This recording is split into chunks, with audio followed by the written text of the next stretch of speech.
পয়গম্বর মুসা আলাইহিস সালাতু ওয়াস সালাম যখন ফেরাউনের দরবারে চলে গেলেন, ফেরাউন বন্দী করলো আজকে রাতে যেভাবে হোক মুসা নবীকে শেষ করে ফেলতে হবে। মুসা আলাইহিস সালাতু ওয়াস সালামের উপরে কিছু মুমিন মুসলমান ঈমান এনেছিল বনি ইসরাইলের লোক। ফেরাউন চতুর্দিকে লোক ঠিক করে ফেললেন, চতুর্দিকে সেনাবাহিনী প্রস্তুত করে দিলেন।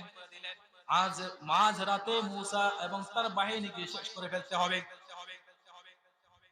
আল্লাহ পাক রব্বুল আলামিন ফেরাউনের দলবল সকলের উপরে কঠিনভাবে ঘুম চাপায়া দিলেন এবং মুসা আলাইহিস সালাতু ওয়াস সালামকে জানা দিলেন, পয়গম্বর ফেরাউন বন্দী করেছে, সিস্টেম করেছে আপনাকে আজকে এবং আপনার মুমিন ভাইদেরকে শেষ করে ফেলবে। সুতরাং আজকে এই রাত থাকা অবস্থায় রাতের শুরু ভাগে আপনি আপনার বনি ইসরায়েল সাথী ভাইদেরকে লইয়া এই দেশ ছেড়ে অন্যত্র চলে যাবেন। মুসা আলাইহিস সালাতু ওয়াস সালাম যখন তার বাহিনী লইয়া মুসলমান ঈমান ওয়ালা ভাইদেরকে লইয়া রওনা হয়ে গেলেন, মুসা আলাইহিস সালাতু ওয়াস সালাম রাতের বেলা যখন রওনা হয়ে গেলেন, যখন রাত শেষ হয়ে গেল, ফেরাউনের দলবলের যখন ঘুম ভেঙে গেল, ফেরাউন আবার খোঁজ করলো মুসা আলাইহিস সালাতু ওয়াস সালামের খোঁজ করতে গিয়ে দেখে মুসা আলাইহিস সালাতু ওয়াস সালাম এবং একজন মুমিন মুসলমানও আর এই দেশের মধ্যে নাই। সাথে সাথে খবর পাঠাইলেন, দেখো তারা কোন দিকে গিয়েছে, খবর নেও। পায়ের চিহ্ন দেখে ওনারা বুঝে ফেললেন মুসা আলাইহিস সালাতু ওয়াস সালাম নীল নদের দিকে গিয়েছেন। এবার ফেরাউন বড় খুশি হয়ে গেলেন। ফেরাউন খুশি হয়ে গেলেন কারণ সে ভালো করে জানে মুসা আলাইহিস সালাতু ওয়াস সালাম এত বড় নীল নদ পাড়ি দিতে পারবে না।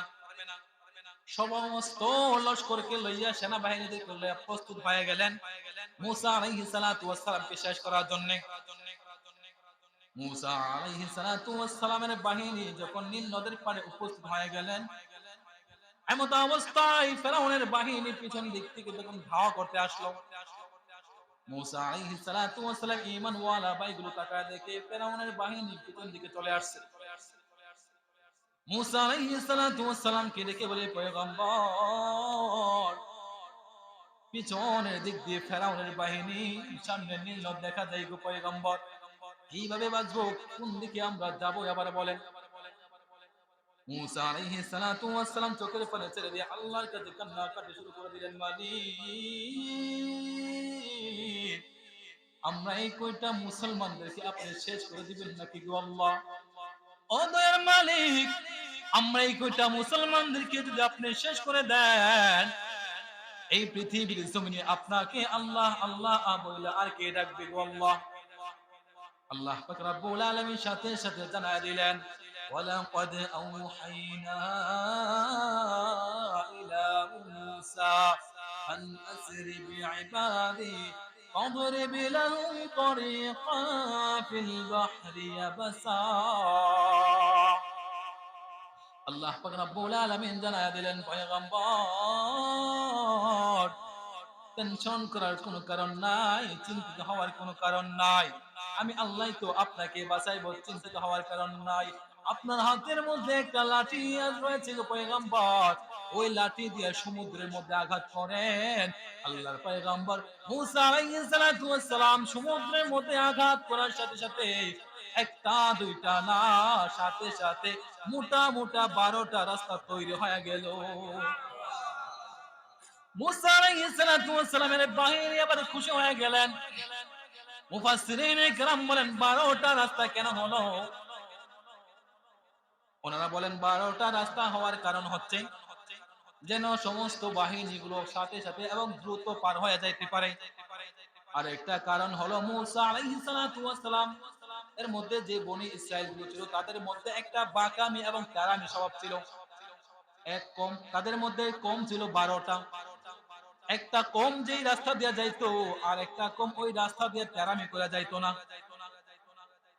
এজন্য আল্লাহ পাক রব্বুল আলামিন মুসা আলাইহিস সালাতু ওয়াস সালামকে প্রায় সময় এমনও কিছু বিপদের সম্মুখীন হতে হয়েছে, কোথাও কোনো বিপদ দেখলেই বলতো, ও মুসা আমরা আর যাব না, তুমি আর তোমার আল্লাহকে কাজ সমাধান করো। এজন্য আল্লাহ পাক রব্বুল আলামিন আমাদের রাসূলকে জানায় দেন, নবী, আমি আল্লাহ আপনাকে এমন শ্রেষ্ঠ উম্মত দিয়েছি গো নবী,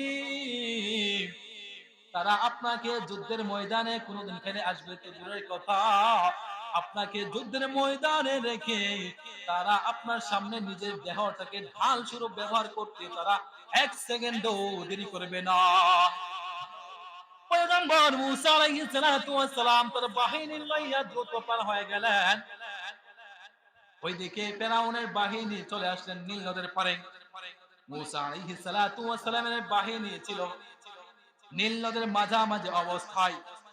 ফেরাউন আয়েশা বলে, দেখো এই রাস্তাটা আমি ফেরাউন বানাইছি। কত বড় নাফরমান! সুবহানাল্লাহ বলতেন না?